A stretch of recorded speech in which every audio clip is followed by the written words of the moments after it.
মা বাবার দোয়ায় একজন সাধারণ মানুষ আল্লাহর ওলি হয়ে যায়। তিনটা জিনিস আল্লাহ আমাদেরকে দিলেন শক্তিশালী: রাসালাত, বেলায়াত, মা বাবা। কার সাথে কিভাবে সম্পর্ক করতে হবে আল্লাহ যদি আমাকে তৌফিক দেয় আমি সেদিকে আলোচনা করব। তার আগে আপনারা যারা রাসূল পাকের পক্ষে বসে আছেন, আখিরি নবীর উম্মত হয়ে আরামের ঘুম হারাম করে, আমার মন বলে রাসূল আপনাদেরকে না নিয়ে ফুলসিরাতের ফুলটা পার হবে না। এটা যে বাস্তব, একটু আলোচনা আছে এই ব্যাপারে, শুনলেই বুঝবেন যে ঘটনাটা বাস্তব। আমরা যারা রাসূলের পক্ষে রাত্র জাগরণ করতেছি, রাসূল আমাদেরকে নিয়ে ফুলসিরাত পার হবেন। এটা কিভাবে বুঝবেন? ব্রিটিশের একটা ইতিহাস, বাস্তব ঘটনা বলছি। ব্রিটিশ যখন এই দেশ শাসন করে, ব্রিটিশের ইতিহাস সাক্ষী দেয় আমার নবীকে কলঙ্ক করে একটা লেখক একটা বই লিখেছিল। বইটার নাম ছিল রঙ্গিলা রাসূল। আমার নবীকে কলঙ্ক করে হ্যাঁ বই লিখছে, যার বাড়ি ভারতে, যার নাম হলো ভোলানাথ রায়। তৎসময়ে তৎকালীন পাকিস্তানের একটা যুবক, যার নাম ইতিহাস লেখে আব্দুর রশিদ। আব্দুর রশিদ এই খবর শুনে রাত্রে ঘুমায় না, গলা কাটা মুরগির মতো ছটফট করতেছে। যেমন আপনার আজকে নবীর ভালোবাসায়, গাউসে পাকের ভালোবাসায় বসে আছে। আপনাদের চোখে কি ঘুম আসছে? বাবা, রাসূল প্রেমে যার চোখে ঘুম আসে না, সেই চোখ জাহান্নামের আগুনে জ্বলে না। আপনারা যারা বসে আছেন আপনাদের মতোই আশিক। আব্দুর রশিদ ঘরের বাতি নিভায় না, ঘুম আসে না, বালিশে মাথা লাগায় না, বিছানায় পিঠ লাগায় না, গলা কাটা মুরগির মতো ছটফট করতেছে। ঘরে বাতি নিবে না, ছেলেটা ঘুমায় না। এরকম পরিবেশ যদি ছেলের থাকে, আরেকটা মানুষ আছে ছেলের দরদে, সেও ঘুমায় না। বলুন সেই মানুষটাকে? মারহাবা বলে ফেলছেন।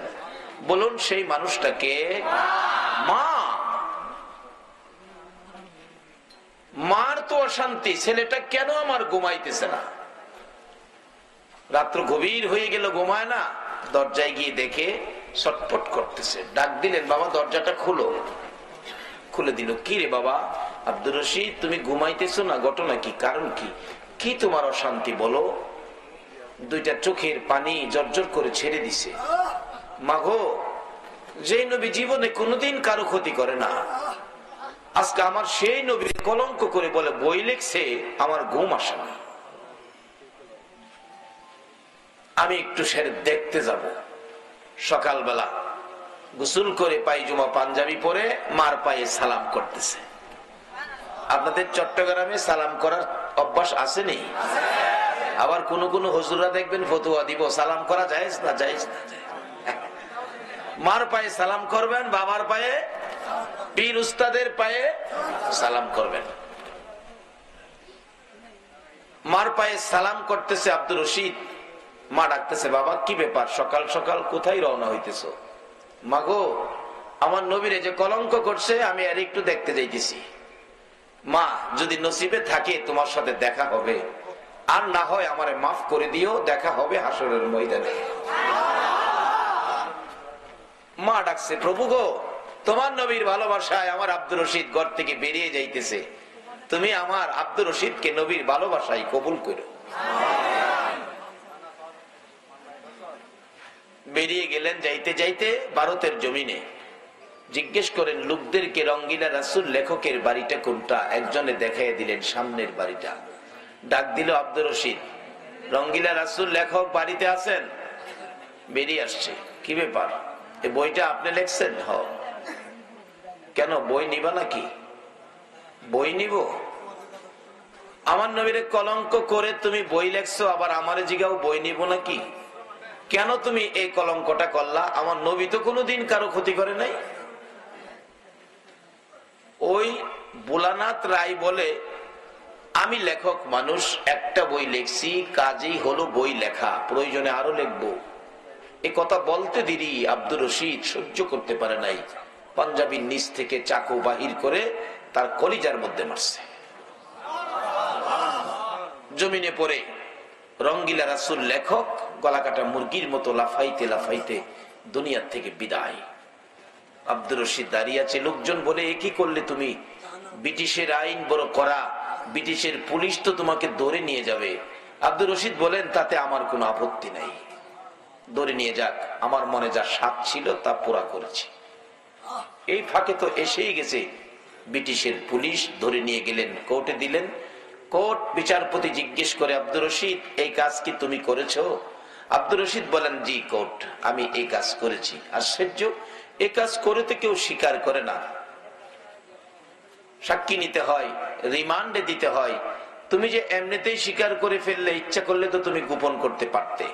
আব্দুর রশিদ ডাকে, এ ব্রিটিশের কোর্ট, তুমি জানো আমি কে? আমি একজন মুসলমান যুবক, আর একটা কথাই তুমি জেনে রাখো, মুসলমান কোনোদিন মিথ্যা কথা কয় না। অনকার দিনের মুসলমান কিছু কয়নি।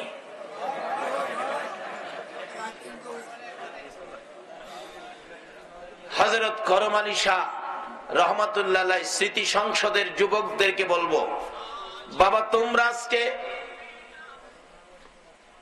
প্রচার করে দাও, মুসলমান কোনোদিন মিথ্যা কথা কয় না। তোমাদের আদর্শে সত্য ঢুকিয়ে ময়দানে বেরিয়ে যাও, আবার যেন মুসলমানদের সত্যে যেন এই জমিন যেন কেঁপে ওঠে। আর এটাই যেন বিজাতিরা জানে যে মুসলমান কোনোদিন মিথ্যা কথা কয় না। এই আদর্শটা আবার ময়দানে ছড়িয়ে দাও। তোমাদেরকে অনুরোধ করব, যেহেতু তোমরা সাংগঠনিক ভাবে সংগঠিত হয়েছো, সংগঠিত ব্যতীত কোনো কিছু করা যায় না। ও আব্দুর রশিদ, তুমি এই কাজ করেছো, এইভাবে বলে ফেলেছো? হ্যাঁ, তুমি জেনে রাখো আমি মুসলমান, মিথ্যা কথা কয় না। তৎকালীন কোর্টের অ্যাডভোকেট ছিলেন শেরে বাংলা একে ফজলুল হক। উনি বলতেছেন, মাননীয় বিচারপতি, ছেলেটার ব্রেন ডিফেক্ট, তাকে জিজ্ঞাসাবাদের সময় দেওয়া হোক। ঠিক আছে। পিছনে নিয়ে বলতেছে, আব্দুর রশিদ, তোর মতো একটা যুবক আমাদের দরকার, আগামীকালকে কোর্টে নিয়ে আসলে তুই বলবি এ কাজ কে করছে আমি জানি না, এটুক বললে আইনের ফাঁকে আমি তোকে বাঁচাইয়া দিব। আইনের কিন্তু ফাঁক আছে, যারা উকালতি করে অ্যাডভোকেট, তারা কিন্তু পয়েন্টের উপর মক্কেল বাঁচাইয়া দেয়। কি কর?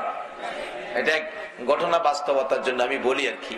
আপনার এক ভদ্রলোক টাকা হাওলাত দিছে 5,000, কিন্তু যারে টাকা দিছে হ্যাঁ যে নিচে নিতে জানে, হ্যাঁ আবার দিতে জানে না। এই চরিত্রের মানুষ আমরা সোনার বাংলাতে আছে না? টাকা নিতে জানে, দিতে। কয়েক বছর চলে গেল, টাকাটা দেয় না। অবশেষে সেই পরামর্শ নিল, কি করব? একজন বলল, তুমি কেস করে দাও। কেস করে দিছে তার নামে। হ্যাঁ কয়, 5,000 টাকার লেগে আমার নামে কেস করছস? দেহি তোর টাকা কেমনে নেস। হ্যাঁ, আরেক উকিলের কাছে গেছে, উকিল সাহেব 5,000 টাকার লেগে আমার নামে কেস করছে, এই টাকাটা যদি হ্যারে না দিয়া আপনার আইনের ফাঁকে আমারে বাঁচাইতে পারেন, দরকার পড়ে টাকা আপনারে দিলাম, তবু হেরে দিতাম না। উকিল কয়, বেটা এত আইন বই পড়ছি, এটা ব্যাপার হইল? তবে শোন, কোর্টে যখন যাইব, যখন প্রশ্ন করব, তুই কোনো কথা কইবে না, খালি কইবি বে। যেটাই জিগাইব তুই খালি কইবি বে। উকিলের পয়েন্ট। কোর্টে গেছে, বাদী বিবাদী হাজির। ম্যাজিস্ট্রেট জিজ্ঞেস করে, এই ছেলে, তুমি কি তার কাছ থেকে 5,000 টাকা হাওলাত নিছো? উকিল সামনে তো পয়েন্ট তো শিখাই দিছে, হ্যাঁ কইতেছে বে। আরে টাকা নিছো নি 5,000? কবে? আরে কি আশ্চর্য, কি ব্যাপার? আমি জিগাই টাকা নিছি নি? হ্যাঁ কইবে। কি উকিল সাহেব, কি মক্কেল নিয়ে আইলেন? উকিল কো, মাননীয় বিচারপতি অনুমতি দিলে আমি কথা বলি। হ্যাঁ বলেন। স্যার, এই লোকটা তো বুবা, বে ছাড়া হ্যাঁ আর কিছুই জানে না।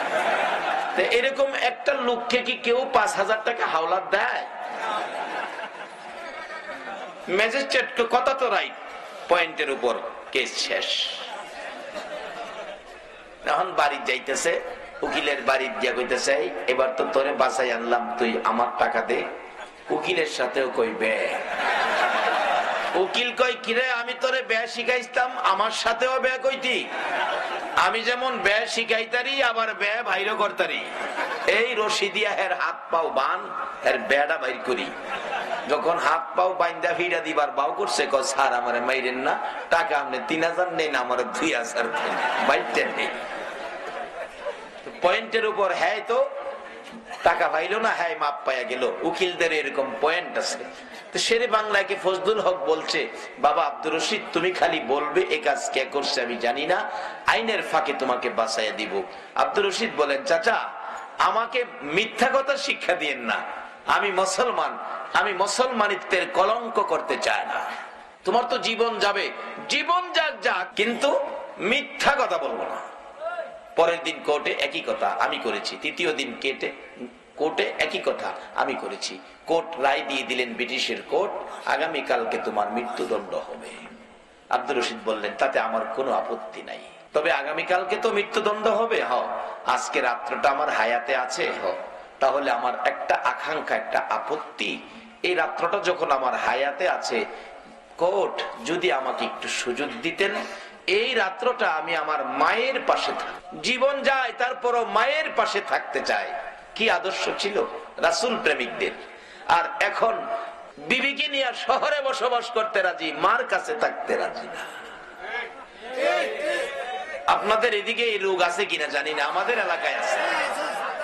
চাকরিটা পাইলেই মা বাবার খবর নাই, বিবির সুখের জন্য শহরে বাসা ভাড়া করে 5 তলায় থাকে, মা বাবা কি করে একদিন খবর নেয় না। রাসূল প্রেমিকদের আদর্শ কি হওয়া উচিত? আব্দুর রশিদ বলতেছে, কোর্ট বিচারপতি আমাকে অনুমতি দেন, আমি আজকে রাত্রটা আমি আমার মায়ের পাশে থাক। যাও ঠিক আছে, তাড়াতাড়ি চলে আসবে সকালে। বাড়ির দিকে দৌড় দিলেন, বাড়ির কাছাকাছি গিয়েই শুনে বাড়ির ভিতরে মায়ের কণ্ঠের কান্না, বুক ফাটা কান্না। মা যেন কোন ব্যথায় কাঁদতেছে। দরজাটায় দাঁড়ায় আব্দুর রশিদ ডাকতেছে, মা, মা গো, বলো কোন ব্যথায়, কার দেওয়া ব্যথায় কান্দ? আমি আব্দুর রশিদ প্রতিশোধ না নিয়ে, বিচার না করে ঘরে ঢুকবো না। মা চোখের পানি ছেড়ে ছেড়ে ডাকে আব্দুর রশিদের চেহারার দিকে তাকাইয়া, এরে আব্দুর রশিদ, কেউ ব্যথা দেয় নাই, কেউ আমার কাঁদায় নাই রে, কেন জানি আজকে সকাল থেকে আমি মায়ের কলিজায় দাও দাও করে আগুন জ্বলতেছে। বলুন, সন্তানের উপর যদি কোনো বিপদ আসে, এই বিপদের খবর পৃথিবীর মানুষ জানার আগে আগে জানে কে? মার কলিজায় যেন খবর হয়ে গেছে, আমার আব্দুর রশিদ এই জমিনে থাকবে না। সেই ধাক্কায় যেন মার কলিজায় দাউ দাউ করে আগুন জ্বলছে। আব্দুর রশিদ রে, কেন জানি সকাল থেকেই আমি মায়ের কলিজায় আগুন জ্বলতেছে, কি ব্যথা কি দুঃখ আমি তো বলতে পারতেছি না।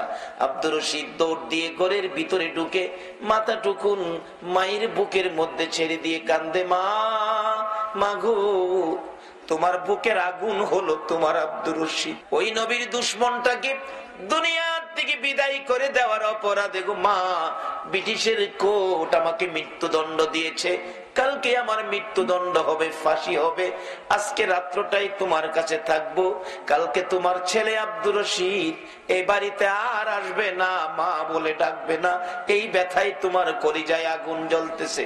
মাগো, এই রাত্রটা তোমার পাশে থাকবো গো মা, বিছানা করে দাও, জীবনের শেষ ঘুম ঘুমিয়ে যায়। আব্দুর রশিদের মা চোখের পানি দিয়ে শেষ করে বিছানা সাজাইতেছিল। আব্দুর রশিদ জীবনের শেষ ঘুম ঘুমাবে, বিছানায় শুয়ে যায় আব্দুর রশিদ ঘুমানোর জন্য। মা দরদি আব্দুর রশিদের পাশে বসে ডাকতেছে, বাবা গো, তুমি ঘুমাও আব্দুর রশিদ বাবা, জীবনের ঘুম ঘুমিয়ে যাও মায়ের সামনে। আমি মা সারা রাত ঘুমাবো না রে, তোমার জীবনের শেষ দেখা দেখবো, মন ভরে আমি মা তোমাকে সারা রাত দেখবো, তুমি ঘুমাও আমি ঘুমাবো না। আব্দুর রশিদ মায়ের পাশে শুয়ে একটু পরে পাগলের মতো দৌড়াইয়া ঘরের দরজায় চলে গেছে। মা আবার ডাক দিলেন, বাবা পাগলামি করো না, একটা রাত্র ঘুমাবি, পাগলামি করো না, আসো বাবা আসো, ঘরের ভিতরে আসো। ঘরের ভিতরে আইসা আবার বিছানায় শুয়ে গেছে। একটু পরে আবার দৌড় দিয়ে ঘরের দরজায় মা ডাকতেছে, আব্দুর রশিদ রে, কাল কি তোর মৃত্যু হবে বলে বুঝি অশান্তি লাগতেছে, ছটফট করতেছো? আব্দুর রশিদ জবাব দেয়, মা না গো, মৃত্যুদণ্ডের জন্য আমি ছটফট করি না। তুমি যখন ডাক দাও তোমার পাশে শুয়ে ঘুমানোর জন্য, আয়েশা যখন আমি বিছানায় শুয়ে যাই, মা গো আমি দরজার দিকে তাকাইয়া দেখি আমার মদিনার কামলেওয়ালা নবী গো দরজায় দাঁড়াই আমারে ডাকে, এরে আব্দুর রশিদ, এই বিছানায় ঘুমাইস না, আয় আমি রাসূল মদিনার থেকে তোর জন্য এসেছি। আমি নবীর ভালোবাসায় জীবন দিতে যাচ্ছস, এই বিছানায় ঘুমাইস না, আমি রাসূলের পাশের বিছানায় তুই ঘুমাবি। ইয়া রাসূলুল্লাহ, ইয়া রাসূলুল্লাহ, জিন্দাবাদ। বাবারা ভাইরা, আব্দুর রশিদের মতো ব্যক্তি যদি নবীর ভালোবাসায় জাগ্রত থেকে এই কাজটুকুন করে, নবী যদি মদিনার থেকে পাকিস্তানে আসতে পারে তাকে নেওয়ার জন্য পাশে রাখবেন। আজকে যারা সেই নবীর উম্মত হয়ে আরামের ঘুম হারাম করে এই মাহফিলে অলির আলোচনা শোনার জন্য, মা বাবার আলোচনা শোনার জন্য নবীর উম্মত, নবীর পক্ষে ধৈর্যের সহিত এই পর্যন্ত বসে আছেন, আমার নবী কি আপনাদের মায়া আপনাদের পক্ষে ফুলসিরাতের ঘাটে বসে থাকতে পারে না? আব্দুর রশিদের জন্য নিতে আসতে পারে, আমরার জন্য কি একটু বসবেন না? নবী থেকে যা তেলাওয়াত করেছি, আল্লাহ যেটুকুন তৌফিক দিবেন আমি সেটুকুন আলোচনায় করব। আসুন আলোচনায় ঢুকে যাই। তাই মহব্বতে আর একটু দুরূদ শরীফ পড়ুন, সরাসরি আলোচনায় ঢুকে যাব। আল্লাহুম্মা সাল্লি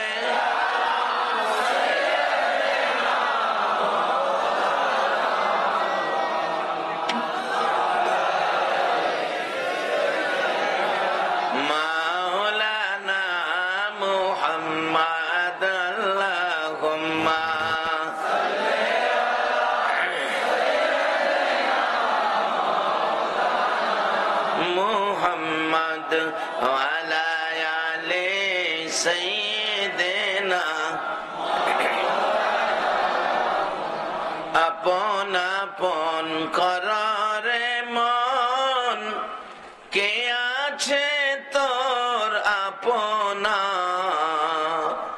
উম্মতের দরদি নবী শুয়ে আছেন মদিনা। আল্লাহুম্মা সাল্লি সাইয়্যিদিনা মাওলানা মুহাম্মদ ওয়া আলা মাওলানা বালাগাল উলা বিকামালিহি কাশাফাত দুজা বিজামালিহি হাসনাত জামিউ খিসালিহি সাল্লু। বাবারা ভাইরা, আসুন আমি আলোচনায় ঢুকি। পবিত্র কোরআন শরীফ থেকে সর্বপ্রথম আমার তেলাওয়াত ছিল ওয়াসাইনাল ইনসানা বিওয়ালিদাইহি ইহসানা। আল্লাহ নিজে কোরআন শরীফে মা বাবার সম্পর্কে আপনার আমার উদ্দেশ্যে কথা বলতেছেন, ওয়াজ করতেছেন, অথচ আল্লাহর কোনো মা বাবা নাই। ওয়াসাইনাল ইনসানা বিওয়ালিদাইহি ইহসানা, আল্লাহ ডাকতেছেন, ও মানুষ তোমরা তোমাদের মা বাবার সাথে ভালো ব্যবহার করো, ইহসান করো, দয়া করো, মায়া করো মা বাবার সাথে। দুইজনের কথা একসাথে বলে আবার একটু ভাঙ্গা ভাঙ্গে বলতে চাইতেছেন ডাইরেক্ট একজনের দিকে, সেই ব্যক্তিটা হলো মা। সেটা কিভাবে? কোরআন শরীফ, হামালাতহু উম্মুহু কুরহাউ ওয়া ওয়াদাআতহু কুরহা। আল্লাহ বুঝাইতে চেয়েছেন, মা যখন আমাদের মতো সন্তান পেটে নিয়ে হামেল ছিল, হামালাতহু উম্মুহু, সন্তান পেটে নিয়ে মা যখন হামেল ছিল তখন যে কি কষ্ট মার করতে হয়েছে। একজন মা দুঃখ করে বলছে, হুজুর অপারেশনে আমার বাচ্চা খালাস হয়েছে, পেটটা যে কাটছে এটাও আমি কষ্ট পাইছি না, ব্যথা পাইছি না, কিন্তু 10 মাস পেটে রাখতে যেই কষ্ট পাইছি। মার জন্য 3টা স্পেশাল দোয়া রাসূল করে গেছেন। কেন? মা 3টা স্পেশাল কষ্ট করে সন্তান নিয়ে, যেই কষ্ট বাবার পক্ষে করা সম্ভব নয়। এক সাহাবী আরজ করেছিলেন, ইয়া রাসূলুল্লাহ, আমাকে এমন একজন মুরব্বী, এমন একজন গুরুজন দেখিয়ে দেন, আমি যার খেদমত করব। রাসূল বলছে, তোমার মা। হুজুর, তারপরে? তোমার মা। হুজুর, তারপরে? তোমার মা। মার কথা কয়বার বলছে? চিনছেন নি কোন মা? ওই যে আমাদের বাড়ি ঘরে যে মার পেট থেকে দুনিয়াতে আসছি, যে মা আপনার আমার মতো একটা সন্তান পেটে রাখতে যায়া 10 মাস 10 দিন কষ্ট করেছে, অবশেষে সন্তান পেয়ে প্রস্রাব পায়খানা মেতরিনীর দায়িত্ব নিয়ে পরিষ্কার করেছে। যে মা সন্তান কোথাও গেলে রাত্র 2টা বাজলেও সন্তান বাড়িতে না আসা পর্যন্ত ঘরের দরজাটা বন্ধ হয় না, সেই মার কথা 3 বার বলেছে। 4র্থবার যখন বললেন, হুজুর, তারপরে? 4র্থবারের মাথায় বলেছে, তোমার বাবা। বাবার কথা একবার, মায়ের কথা কয়বার? 3 বার। কোরআন শরীফও আল্লাহ নিজে ওয়াজ করছেন, হামালাতহু উম্মুহু কুরহাও ওয়া ওয়াদাআতহু কুরহা। তোমার মা তোমাকে পেটে নিয়ে যখন হামিল ছিল কি কষ্ট করেছে আমি আল্লাহ দেখেছি। আল্লাহ যদি মা বাবার কথা কোরআন শরীফে ওয়াজ করতে পারে, নবী যদি হাদিস শরীফে মা বাবার কথা ওয়াজ করতে পারে, বলুন যারা ইমানদার আল্লাহ আল্লাহ রাসূলের কথা না মাইন্না পারবে কিনা বলুন? আল্লাহর কথা যদি না মানেন ঈমান থাকবে? নবীর কথা যদি না মানেন ঈমান থাকবে? এখানে যারা আল্লাহ আল্লাহ রাসূলকে মানেন, এই কোরআন এবং হাদিস শরীফের কথাগুলি আপনাকে আমাকে মানতেই হবে। রাসূল বলেছেন, এই মা বাবা কি জিনিস? বিররুল ওয়ালিদাইনি আফদালু মিনাস সালাত ওয়াস সাদাকাত ওয়াস সাওমি ওয়াল হাজ্জি ওয়াল উমরাতি ওয়াল জিহাদি ফি সাবিলিল্লাহ। রাসূল বলেছেন, একটা লোক নামাজ পড়লো, উত্তম ইবাদত, লক্ষ লক্ষ টাকা সদকা করলো, রোজা রাখলো, হজ করলো, উমরা করলো, আল্লাহর রাস্তায় জিহাদ করলো, ইসলামের ভিতরে এর চেয়ে বড় ইবাদত আর নাই। এই সবগুলি ইবাদত করে যেই নেকি পাইলো, আরেকটা লোক সাধারণ জিনিস দিয়ে ব্যবহার ভালো দিয়ে মা বাবাকে খুশি করলে তার চাইতে বেশি নেকি আল্লাহ তার আমলনামায় দিয়ে দিবে। রাসূল বলেছে, রাসূলের কথা সত্য না মিথ্যা? এই জিনিসগুলি আমরা আমল করি কি না করি এটা দেখার জন্যই নবী সোনার মদিনায় শুয়ে রয়েছে। না হয় নবীজির শানে, নবীজির পক্ষে প্রস্তাব এসেছিল জিবরাইলের মাধ্যমে, ও জিবরাইল, আমার বন্ধুর কাছে প্রস্তাব নিয়ে যাও, যেদিন নবী এই জগৎ থেকে বিদায়ী হয়ে যাবেন। আমার আল্লাহ বলেন, আরে জিবরাইল, আজকে আমার বন্ধু দুনিয়ার থেকে বিদায়ী হয়ে আসবে রে। বন্ধুর দেহ মোবারক এই রক্ত মাখা জমিনের মধ্যে আমি দাফন করব না। বন্ধুর পবিত্র দেহ মোবারক আমি আল্লাহর আরশের ডাইন পাশে দাফন করব। জিবরাইল প্রস্তাব শুনে খুশি হলেন, প্রভুর দরবারে বললেন, প্রভু গো, যার ভালোবাসায় এত কিছু করেছেন, যাকে খুশি করার জন্য আপনি আল্লাহ সব করতে রাজি হয়েছেন, এই প্রস্তাবে আপনার বন্ধু বড় খুশি হবে। আমি জিবরাইলের মন কয়, এরে জিবরাইল যা রে, আমি তো চাই আমার বন্ধু খুশি করার জন্য। প্রস্তাব নিয়ে পেশ করা হলো, ইয়া রাসূলুল্লাহ, আল্লাহর সালাম গ্রহণ করুন।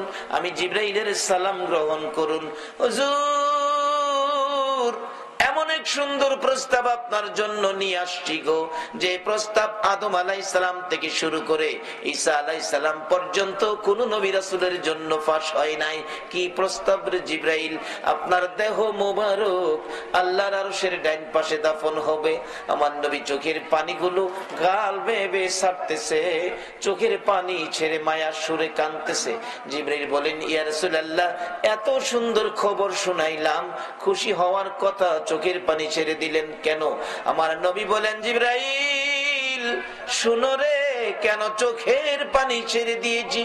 আমার দাফন যদি আল্লাহর আরশের ডান পাশে হয় রে জিবরাইল, আমি জানতে চাই আমার উম্মতের দাফন কই হবে। জিবরাইল বলেন, ইয়া রাসূলুল্লাহ, আপনার উম্মতের দাফন এই জমিনের মধ্যে হবে। আমার নবীর কান্না আরো বেড়ে গেছে, জিবরাইল রে, আমার উম্মতের দাফন যদি এই জমিনের মধ্যে হয়, আমি নবী আরশে কেমনে থাকবো রে জিবরাইল? আমার পক্ষে সম্ভব নয়, আমি উম্মত ছেড়ে আরশে থাকতে পারবো না। আমার পক্ষ থেকে একটা প্রস্তাব প্রভুর দরবারে তুলে ধরো। আমার প্রভুর যদি মায়া হয়, যদি দয়া হয়, প্রস্তাবটা যেন রেখে দেয়। কি প্রস্তাব বলবো? জিবরাইল, আমার প্রভুর দরবারে বলে দাও, আমি নবী আরশে যাব না। আমার গুনাহগার উম্মতেরা যদি এই জমিনের মধ্যে থাকে রে জিবরাইল, আমি নবী আরশে যাব না। আমি আমার তামাম পৃথিবীর উম্মতের ব্যথা বুকে লইয়া আমি সোনার মদিনার মাটিতে পড়ে থাকবো। বলুন নবী, আপনার আমার ব্যথায় ব্যতীত হইয়া এখনো সোনার মদিনার মাটিতে নবী আছে কিনা? চলুন একটু মদিনার থেকে ঘুরে আসি। ছেড়ে দে নৌকা মাঝি, যাব মদিনায়। চলুন, ছেড়ে দে নৌকা মাঝি, মদিনাতে কান্দে নবী উম্মতের মায়ায়। মদিনাতে কান্দে নবী উম্মতের মায়ায়। ছেড়ে দে নৌকা মাঝি, যাব মদিনা। ছেড়ে দে নৌকা মাঝি, আল্লাহ নামের বর্ষা করি, সাল্লাম নবীর প্রেমের তরি। আল্লাহ নামের বর্ষা করি, সাল্লাম নবীর প্রেমের তরি। দয়াল নবীর রওজা খানি আমায় দেখাও না। দয়াল নবীর রওজা খানি আমায় দেখাও না। ছেড়ে দে নৌকা মাঝি, যাব মদিনা। ছেড়ে দে নৌকা মাঝি। নবী মদিনাতে আছে শুইয়া, গুনাহগার উম্মতের মায়া। মদিনাতে আছে শুইয়া, গুনাহগার উম্মতের মায়া। সেই নবীরই প্রেমের খেলা আমরা খেলবো নি। সেই নবীরই প্রেমের খেলা আমরা খেলবো নি। ছেড়ে দে নৌকা মাঝি, যাব মদিনা। ছেড়ে দে নৌকা মাঝি, যাব মদিনা। বাবারা, মদিনায় যদি যাওয়ার তৌফিক কারো থাকে, একটা দৌড় মদিনায় দিয়েন। মদিনার মার্কেটে এমন একটা সদাই পাওয়া যায় যে সদাইটা পৃথিবীর কোনো মার্কেটে পাওয়া যায় না, যে সদাই মক্কাতেও পাওয়া যায় না। সে সদাইটা কি? রাসূল বলে গেছে, মানজারা কবরি ওয়াজাবাত লাহু শাফাতি। যে ব্যক্তি আমি নবীর রওজাটাও জিয়ারত করে যাবে, তার জন্য সুপারিশ করে জান্নাতে নেওয়া আমি নবীর উপরে ওয়াজিব হয়ে যাবে। যদি কারো তৌফিক থাকে, ক্ষমতা থাকে, আর কোথাও যান বা না যান, একটা দৌড় সোনার মদিনায় দিয়ে আইসে। হাসরের দিন আপনাকে না নিয়ে আমার নবী বেহেশতে যাবে না। তাই বলতেছিলাম, যে নবী আরশে গেল না, আপনার আমার মায়ায় সোনার মদিনায় শুইল, একটাই উদ্দেশ্য, উম্মতের খোঁজ খবর নেবে। কিতাবে আসছে, শুক্রবার দিন আসরের নামাজের সময়, প্রত্যেক সপ্তাহ শুক্রবারে আসরের নামাজের সময় সারা পৃথিবীর উম্মতেরা কে কি করেছে, এই ফেরেশতারা রিপোর্টের খাতাগুলো আগে নিয়ে সোনার মদিনায় জমা দেয়। আমরা কে কি করি, শুক্রবারে সোনার মদিনায় রিপোর্টের খাতাগুলো জমা হয়। ওখান থেকে নবীজি খাতা দেখা দিলে আরো সে জমা হয়। তাইলে আজকে আমরা যারা নবীর পছন্দের কাজগুলি, মা বাবার খেদমত, মা বাবার সন্তুষ্টির কাজ করব, এই আমল, এই কাজগুলি নবী যদি মদিনার থেকে দেখে, বলুন নবী খুশি হবে না বেজার হবে? আজকে যে সোনার ছেলেরা মাহফিলের আয়োজন করেছে, নবী কি দেখতেছে? আল্লাহু আকবার। কিতাব লেখে কিরকম দেখে, আমরা যার যার হাতের তালুটা যেরকম দেখি, নবীজির রওজায় শুইয়া এর চেয়ে আরো বেশি দেখে। আজকে আপনারা কে কে এখানে বসা আছেন, কে মাহফিলের আয়োজন করেছেন, আমার নবী সব দেখে কিনা বলুন? শুধু দেখে না, ইচ্ছা করলে এখনো উম্মতের জন্য কিছু পাঠাইতে পারে, উম্মতের জন্য এখনো নবী কিছু করতে পারে। তার বাস্তবটা আমরা ভালো বুঝি। মদিনার ঘটনা, একজন নবীর আশেক নবীর রওজার পাশে গিয়া শুয়ে রয়েছে। কয়দিন বৈশা রয়েছে, বৈশা থাকতে পারে না, শুয়ে রয়েছে। মানুষ জিগায়, কিরে বেটা বৈশা আসছিলে এখন শুয়া রইলি? কই বৈশা রইছি, খাওন নাই তো, বৈশা থাকতারি না, এখন শুয়া রইছি। তো খাওন নাই, খা। কয় না, তোমারে তো দয়া কেন, যার বাড়িতে আইছি ইনি দেখে না মানে, নবীর রোজায় আইছি, নবী খাওয়াইলে খামো, নাইলে খাইতাম না। নবী খাওয়াইলে খাইবো, নাইলে হ্যাঁ মইরা যাইবো, খাইতো না। আচ্ছা কোন তো কি তার আবদার, কি তার আকাঙ্ক্ষা? আচ্ছা আমরা কি কেউ কোনোদিন যাদেরকে দাফন করে আইছি কবরস্থানে গিয়া কাঁদছি যে দাদা তুমি খাওয়াইলে খামো, না খাওয়াইলে মইরা যাবো? এগুলি অযৌক্তিক হবে, অসম্ভব হবে। কিন্তু নবীর দরবারে যে কান্না কাঁদতেছে, এটা কি অযৌক্তিক হবে না যুক্তিসঙ্গত হবে? অসম্ভব হবে নাকি সম্ভব হবে? দেখুন কি হয় বাস্তব ঘটনা। ওই নবীর আশিক রওজা পাকের পাশে শুয়া শুয়া একেবারে দুর্বল হয়ে গেছে। মানুষে জিগায়, তুমি খানার জন্য দুর্বল হয়েছো, কিছু খাও।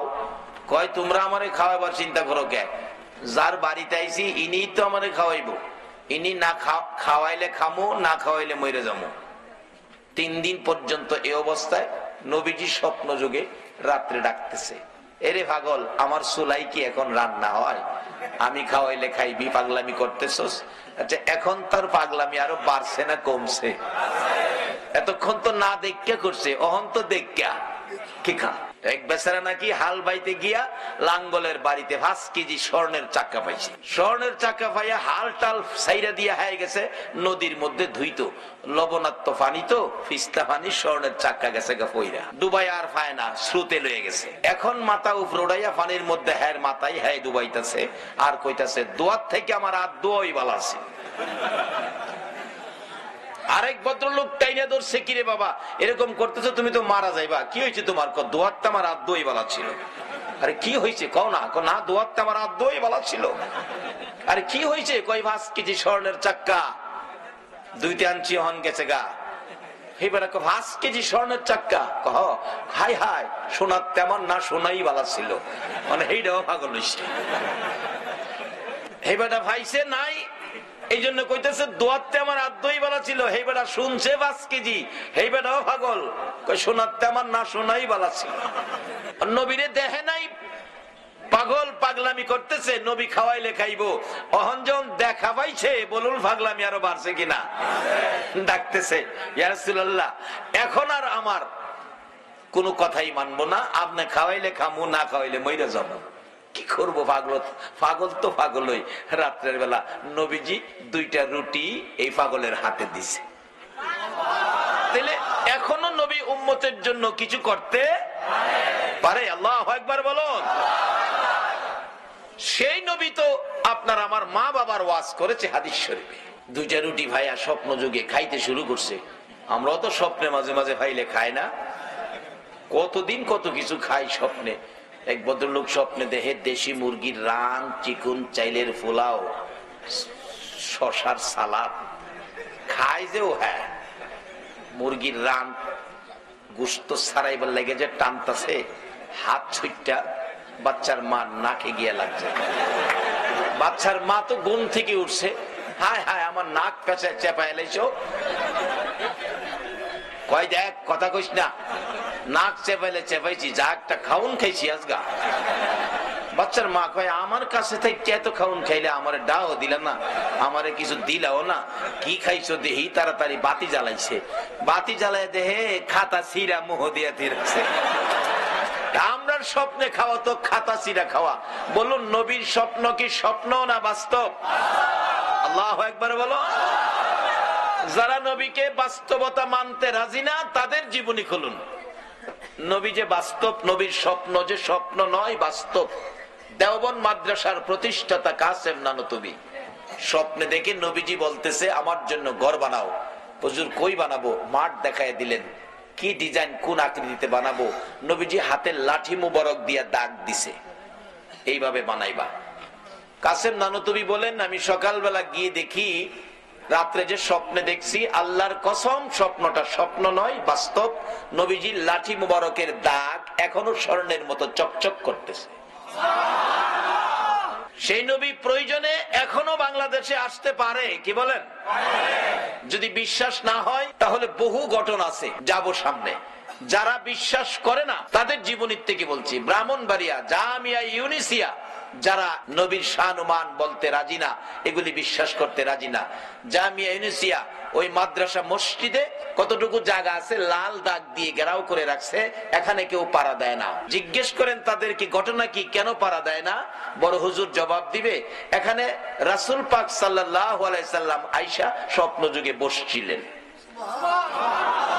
স্বপ্নে বসছিল, এই জায়গাটাকে লাল দাগে ঘেরাও করে রাখছে ব্রাহ্মণবাড়িয়ায়, এই জায়গাটায় পাড়া দেয় না। কেন? রাসূল যেখানে বসছে এখানে আমাদের ভাও লাগতে পারে না। আসলে তারা কয় কিন্তু মানতে মন চায় না। এটা নসিবের কাম লাগবে, ভাগ্যের কাম। 2 রুটি পায়া হ্যাঁ স্বপ্নেই খাইতে শুরু করছে। খাইতে খাইতে একটা খাইছে, আরেকটা অর্ধেক করে, অর্ধেকটা রুটি খাইছে, বাকি অর্ধেক হাতে। এমন সময় তার ঘুম ভেঙে গেছে। ঘুম ভাঙার পরেও দেখে নবীর দেওয়া রুটির অর্ধেক এখনো হাতের মধ্যে আছে। তাইলে বলুন, নবীর স্বপ্ন স্বপ্ন না বাস্তব? নবীর যা কিছু আছে সব বাস্তব। স্বপ্ন কল্পনা এমন কিছু জিনিস নবীর শানে ব্যবহার করা যাবে না। যেই নবীর সূরত ধরার ক্ষমতা ইবলিসকে দেওয়া হয় নাই। আল্লাহ বলছে তোমরা আমাকে গালাগালি করো মনে যখন অশান্তি থাকে, আমাকে তুই তুক্ষার ব্যবহার করো, আমি মাইনা নিব, কিন্তু আমার নবীর শানে তুই তুক্ষার আমি আল্লাহ মাইনা নিব না। সেই নবীর কথাগুলো মানা আমাদের দরকার আছে কিনা? বলতেছিলাম বাবারা, আপনাদের নসিব ভালো যারা আখিরি নবীর উম্মত হয়েছেন। আর আজকে সাবজেক্ট হলো মা বাবা। বলতেছিলাম মা বাবা কি জিনিস, এটা আমাদের মানতে হবে। তার মধ্যে গাউসে পাকের জীবনী। গাউসে পাক নিজেও মা বাবার সাথে ভালো ব্যবহার করে কিনা বলুন? ও গাউসে পাকের ভক্তবৃন্দরা, গাউসে পাক আল্লাহর ওলি, কেমন দরজার ওলি! আল্লাহু আকবার। যেখানে চোর চুরি করতে গেলে কুতুব বানায়া ছাইরা দেয়। ওলিদের নেক নজরে মাটি স্বর্ণ হয়ে যায়। গাউসে পাকের মতো একজন ওলির নেক নজর যদি আপনাদের উপর পড়ে যায় তাহলে কি হবে? আরে আমাদের ভারতবর্ষের একজন ওলির নেক নজরে কি হয়েছে এটা বাস্তবতায় আসুন। একজন আল্লাহর ওলি রাস্তা দিয়ে যাচ্ছে, একটা রাখাল আল্লাহর ওলিকে দেখে সালাম দিলেন, হুজুর আসসালামু আলাইকুম। আল্লাহর ওলির নেক নজর পড়ছে, আরে বাবা বাচ্চা মানুষ আমাকে সালাম দিলি, তুমি রাখাল, বাবা তোমার নাম কি? এই যে নেক নজর, মায়া হয়েছে বাচ্চাটার দিকে, জিজ্ঞেস করলেন নাম কি? অথচ কত ফুলাপান রাস্তায় সালামও দেয় নাই, কেউ রে আল্লাহর ওলি জিগাইও না, তারে জিগাইলেন তোমার নাম কি? হুজুর আমার নাম ইমামউদ্দিন। ইমামউদ্দিন বলো কি? তুমি দ্বীনের ইমাম আর এখানে গরুরে ঘাস খাওয়াইতেছো? তুমি একটা মাদ্রাসায় পড়ো, একজন আল্লাহওয়ালা বড় আলেম হইতে পারবা, একটা ওলি হইতে পারবা। নেক নজর মাইরা দিয়া গেছে। হ্যাঁ, বাড়িতে গিয়া কয় মা মাগো একটা হুজুর কেন সালাম দিছিলাম, হুজুর কইছে আমি মাদ্রাসায় পড়লে আল্লাহর ওলি হইতে পারবো, আলেম হইতে পারবো। মা আমি মাদ্রাসায় পড়বো। মা কয় তুই মাদ্রাসায় পড়বে, ওলি হইবে, আলেম হইবে, তোর গরুরে ঘাস খাওয়াইবো কেনা? লাঠি লইয়া দিছে মা, হেরে দৌড়ানি, পিছনে চাই মা লাঠি লইয়া ইয়ে দৌড়, দেখে মা দৌড়ানি দৌড়াইতেই আছে, সারে না। মা কই তোরে সাইজ করবো, তুই আলেম হইবে, ওলি হইবি, তোর গাবি খাওয়াইবো কে? দৌড়তে দৌড়তে জীবনটা বাঁচাইতে দেহে উপায় নাই। পরে দেখে মসজিদের দরজা খোলা, গিয়া মসজিদের ভিতরে ঢুকে গেছে। মসজিদে কি মা যাইবো লাঠি লইয়া? যত ভাগলা মা ওই হয়, মসজিদে যাইত না। মসজিদের কাছে তা ঘুরা গেলে কই বাচ্চা গেলি? কই গিয়া বাচ্চে? ফিসের হেরাদি কয় না, কই গিয়া বাচ্চে? তাহলে বোঝা গেল এই নবীর উম্মতের একটা বাসবার জায়গা এখনো আছে। এই জায়গাটা কি? মসজিদ। যত আল্লাহর ওলির দরবার আছে বলুন, প্রত্যেক আল্লাহর ওলির দরবারে একটা মসজিদ আছে কিনা বলুন? অবশেষে মসজিদের ভিতরে লুকাইয়ে রয়েছে একটা মুসল্লি। জিগাই কি রে বাবা এইভাবে লুকাইয়ে রয়েছে, কি ব্যাপার, ঘটনা কি? কই দেখেন তো এখানে মা আসেনি? কয় না কোনো মা তো নাই। মা আমার মারতে ছিল, মসজিদে জীবনটা বাঁচাইছি। কি লেগে মারতে ছিল?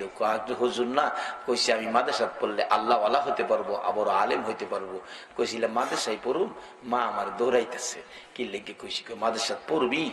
পড়বো যে জামু কেমনে, আমার কাছে তো ভাড়া নাই। হুজুর যে রাস্তা বলছে নদী পার হইতেইব, নৌকা ভাড়া নাই। আমি তোরে খরচ দিব, যাইবি? দিলে যাবো। খরচ মুসল্লি দিছে, হ্যাঁ নদী পার হইয়া গেছে, যাইয়া দেহে মাদ্রাসার অফিসে ওই হুজুরই বসে রয়েছে। হুজুর আসসালামু আলাইকুম, আমি ইমামউদ্দিন। আল্লাহওয়ালা বলেন, বাবা তুমি আইসো, আসো আসো। একটা কায়দা দিয়ে বলছে মক্তবে যায় পড়ো, কারণ প্রথম ক্লাসে তো মক্তবেই ভর্তি হইতে হয়। তো মক্তবে তো সাধারণত ছোট বাচ্চারা পড়ে, প্রথম ক্লাস তো, সে বাচ্চাদের তুলনায় সে একটু বড়। তো অন্য বাচ্চারা কায়দা লিয়ে আসে, হুজুর আপনি পড়তে আইছেন না আমরা পড়াইতে আইছেন? একটু বড় দেখে হ্যাঁ মস্কারি করে। উপরের ক্লাসের ছাত্ররা মুসলিম শরীফ বুখারী শরীফ পড়ে, তারাও আয়া কিতাব লইয়া বইছে, হুজুর পড়তে আইছেন না আমরা পড়াইতে আইছেন, আমার পড়াটা কই দেন। অবশেষে ইমামউদ্দিন বিরক্ত হয়ে গেছে, কি রে কারবার, আমি এখনো আউযুবিল্লাহ বিসমিল্লাহ পড়ি নাই, আর আমারে কয় পড়া কই দিতাম। গেছে হুজুরের কাছে, কায়দা হাতে চোখের পানি ছেড়ে দিছে, হুজুর আমার বিদায় দেন, আমি পড়বো না। কেন? আমি এখনো আউযুবিল্লাহ বিসমিল্লাহ পড়ি নাই, বড় বড় কিতাব নিয়ে গেছে আমারে পড়া কই দিতে। হুজুর আমি কি বুখারী শরীফ পড়াইবার ক্ষমতা আমার হইছে? আমি পড়বো না হুজুর, চলে যাব বাড়িতে। আমার মস্কারি করে। আল্লাহর ওলি বলেন, ইমামউদ্দিন আমি তোকে আনলাম পড়াবো, আর তোরে তারা মস্কারি করছে। জি বাবা এদিকে আমার কাছে আয়, আয়। সামনে গিয়া বসছে, বসার পরে আল্লাহর ওলি নিজের মাথার পাগড়িটা খুলে ইমামউদ্দিনের মাথায় পরাইছে। পরাইয়া দিয়ে হাতের চাবুকটা দিয়ে বলছে, ইমামউদ্দিন যাও, তোমাকে বেলায়েতের ওলি এবং বুখারী পড়াইবার আলেম বানায়া দিলাম, যাও। ভারতবর্ষের একজন ওলি যদি রাস্তার ইমামউদ্দিন রাখালকে বেলায়েতের ওলি বুখারী পড়ানোর আলেম এক নজরে বানাইতে পারে, আজকে যারা গাউসে পাকের স্মরণে মাহফিলের আয়োজন করেছেন, আল্লাহু আকবার বলুন। এই গাউসে পাকের কি কিছু দিবার ক্ষমতা আছে না? আল্লাহ যদি তৌফিক দেয় সব বাড়ি করবো আজকা। আসেন সামনে বাড়ি। বাবার আপনাদের কষ্ট হবে না তো? যাই হোক, মা বাবার খেদমত গাউসে পাক করেছে, এমনকি আল্লাহর রাস্তায় জিহাদ করলো। ইবাদতের মধ্যে এক ইবাদত আর নাই, এতগুলো ইবাদত করে যেই নেকি পাইলো, আর একটা যুবক আর একটা মানুষ সে মা বাবার উদ্দেশ্যে, আল্লাহু আকবার বলুন, মা বাবার উদ্দেশ্যে রাত্র গভীর বাড়িতে যাওয়ার সময় মনে মনে ভাবতেছে, হাইরে আমার মা বুড়া মানুষ, আমার বাবা বুড়া মানুষ, মা বাবার জন্য কি নিতে পারি, মা বাবার জন্য কি কিনতে পারি। একটা ফলের দোকানে ঢুকছে, ও ফলের দোকানদার, আমার বুড়া মা বুড়া বাবারে, যেই বাবা বাড়িতে যাওয়ার আগে সন্তানের মায়ায় বাস স্ট্যান্ডে যাইয়া দাঁড়াইয়া থাকতো, যেই মা সন্তান বাড়িতে না আসা পর্যন্ত রাত্র 2টা বাজলেও দরজাটা খুইলা দাঁড়াইয়া থাকতো, ওই মা বাবার জন্য কি নিতে পারি রে বাবা? 2টা কমলা কিনেছে বাবার জন্য, 100 গ্রাম আঙ্গুর কিনেছে মায়ের জন্য, প্যাকেট লইয়া রওনা হয়েছে। রাত্র 10টা বাস স্ট্যান্ড থেকে যাইয়া বাসের থেকে নাইমা দেখে বুড়া বাবা হারিকেন লইয়া বাস স্ট্যান্ড দাঁড়াইয়া রইছে। বলুন বাবা ছাড়া এই দয়ার দরদ আর কেউ দেখায় কিনা? বুড়া বাবা হারিকেনটা লইয়া বাস স্ট্যান্ড দাঁড়াইয়া রইছে, রাত্র 10টা। বাবা আইসো, এতক্ষণ করছো কেন বাবা? বাবা শহরে কাজ ছিল, আসতে দেরি হয়ে গেছে, চলো আমি অনেকক্ষণ ধরে তোমার লেগে দাঁড়িয়ে রইছি। বুড়া বাবা হারিকেন, এই হারিকেন কার জানি চিরতরে নিবা গেছে। বাড়িতে যাইয়া দরজার কিনারে দেখে মা দরদি সন্তানের ব্যথায় কান্দে গো বিনাইয়া বিনিয়া। বাবা আইসো, আমি তো তোমার মা, এ ঘরে যাই না, দাঁড়ায় রয়েছি, তোমার বাবা তো বাস স্ট্যান্ড গেছে। ঘরের ভিতরে ঢুকলি, মা গো মা 100 গ্রাম আঙ্গুর তুমি খাও গো মা, আর 2টা কমলা বাবা তুমি খাও। বাবা কমলা পছন্দ করে, বাবার হাতে কমলা দিল, আঙ্গুর পছন্দ করে, বুড়া মা মার হাতে আঙ্গুর দিল। নিজের ঘরে আগে গেল না, নিজের ছেলে মেয়ের খোঁজ খবর নিল না, আগে বাবারে কমলা দিল, মার হাতে আঙ্গুর দিল। মা কমলা লইয়া, বাবা কমলা লইয়া, মা আঙ্গুর লইয়া খুশি, আর দোয়া করতেছে, মাবুদ গো কেমন সন্তান আমারে দিলা গো, আমাদেরকে কেমন সন্তান দিলা। নিজের ঘরে না গিয়ে আমাদের খোঁজ খবর নিল, নিজের সন্তানের না দিয়ে আমরার হাতে কমলার আঙ্গুর দিল। মাবুদ আমরা খুশি হলাম। আমার নবী বলেছে, 2টা কমলা বাবার হাতে দিয়ে 100 গ্রাম আঙ্গুর মায়ের হাতে দিয়ে মা বাবারে খুশি করার বিনিময় ওই লোকটা নামাজ পড়ে, সদকা করে, রোজা রেখে, হজ হজ করে উমরা করে আল্লাহর রাস্তায় জিহাদ করে যেই নেকি তার ভাগ্যে পাইলো, তুমি 2টা কমলা 100 গ্রাম আঙ্গুর মা বাবারে দিয়া খুশি করার বিনিময় তার চাইতে বেশি নেকি তোমার আমল নামায় পায়া গেলা।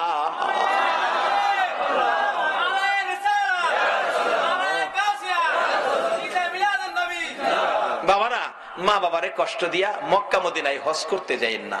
একজন হাজী সাহেবের জীবনীতে দেখি উনি 39 বার হজ করে 40 বারের মাথায় হজে গিয়ে আরাফাতের ময়দানে খুশির কান্না কান্দে, প্রভু গো কি আমার নসিব, 40 বার হজ করলাম। গায়েবে আওয়াজ হইতেছে, হাজী 40 বার কেন, হায়াত পায়া 40,000 বার হজ করলেও তোমার হজ কবুল হবে না। আবার কাঁদতেছি, আল্লাহ আমি কি অপরাধ করলাম, কেন কবুল হবে না? গায়েবী আওয়াজ হচ্ছে, হাজী রে একদিন তোর গর্ভধারিণী মায়ের সাথে সাধারণ একটা জিনিস লইয়া কথা কাটাকাটি করে এক পর্যায়ে রাগ হইয়া তোর মারে লাথি মাইরা ঘরের বাইরে ফালাইয়া দিসলি। তোর মা লাথি খাইয়া গলা কাটা মুরগির মতো লাফাইতে ছিল, কলিজাটা ফাইটা গেছে রে, বিদায় হয়ে গেছে। বিদায় মুহূর্তে 2টা হাত বাড়াইয়া বলেছিল, মাউত এই সন্তান পেটে লইয়া গো রাত্র ভরে কোনোদিন ঘুমাইতে পারছি না।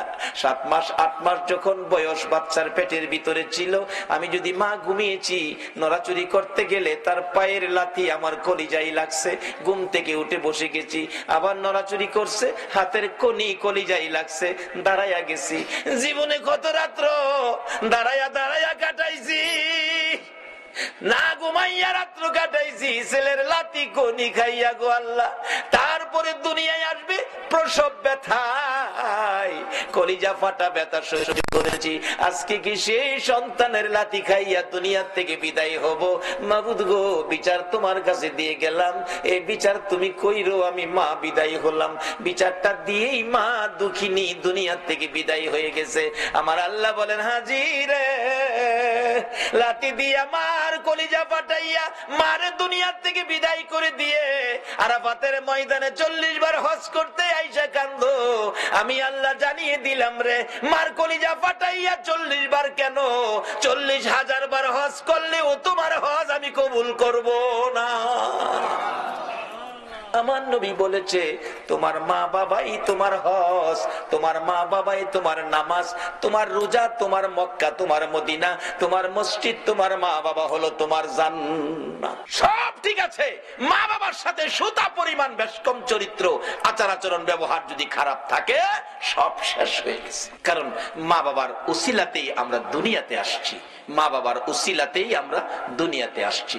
মা বাবা যদি কষ্ট স্বীকার না করতো, ছোটকালে যখন বিছনাত পায়খানা করতাম মা যদি পরিষ্কার না করতো, তাহলে এই পায়খানা ফইরা থাইকা ঠান্ডা কইরা দুনিয়াতে মইরা গেলাম বলে এই সময় একটু প্রস্রাব পায়খানা মা আমাদের শরীরে থাকতে দেয় নাই।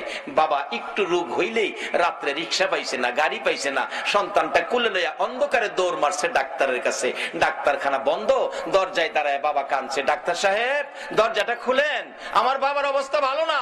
ডাক্তার বলছে এই মাত্র খালি শুইলাম, অন্য ডাক্তারের কাছে যান। বাবা চোখের পানি ছেড়ে ডাকতো, ডাক্তার তোমার 2টা ভাইয়ে ধরি, আমার বাবারে বাঁচাও। এই দরদি মা বাবা ছাড়া পৃথিবীতে কেউ নাই।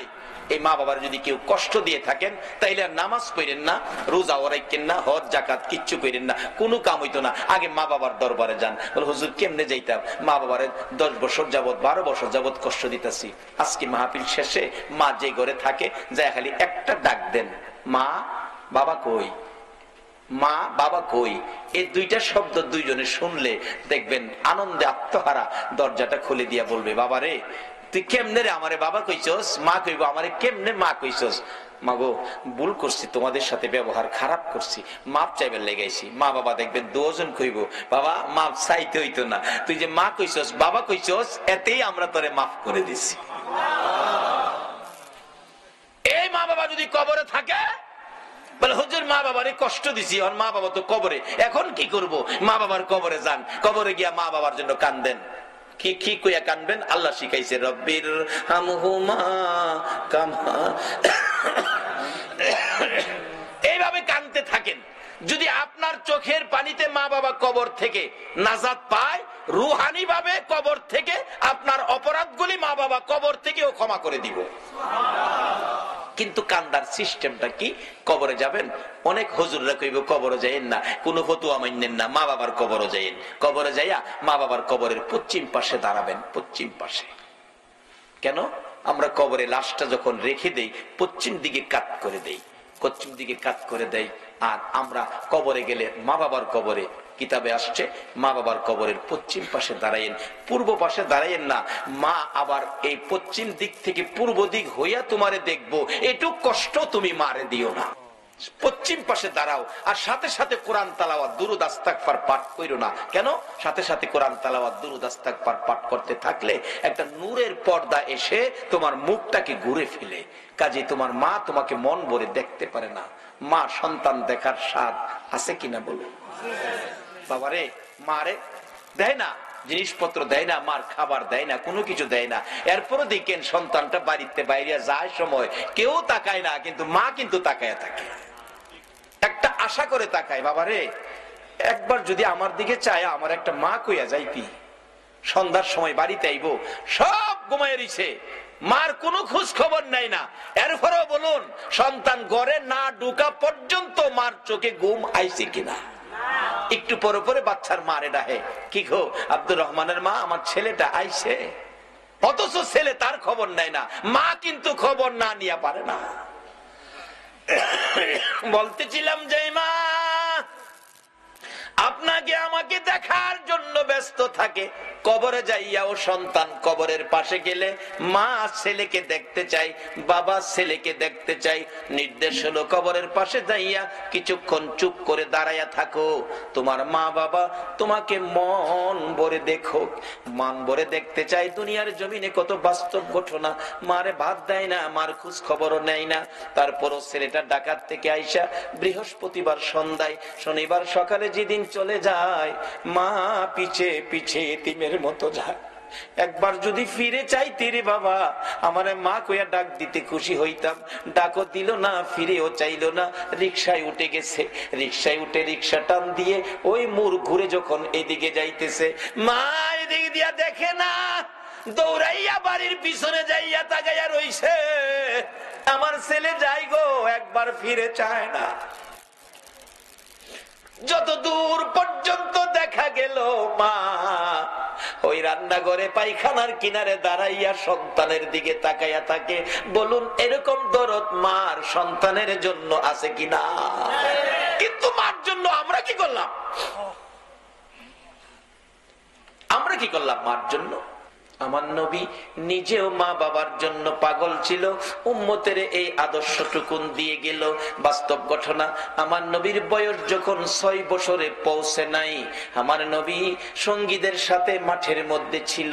বিকাল হয়ে গেলে অন্য বন্ধুদের বাবা এসে টান দিয়া কোলে নেয়, 2 গালে চুমো দেয়, আর কত খেলবি, চল বাড়িতে যাই।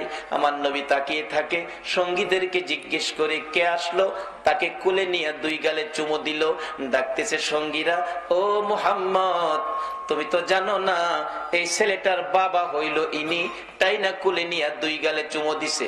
আমার নবী তাকিয়ে আছে, বাবার কোলে সন্তান, বাবার আদর কত সুন্দর দেখা যায়। আরেকজন আইসা বাচ্চা কোলে নিল, 2 গালে চুমো দিল।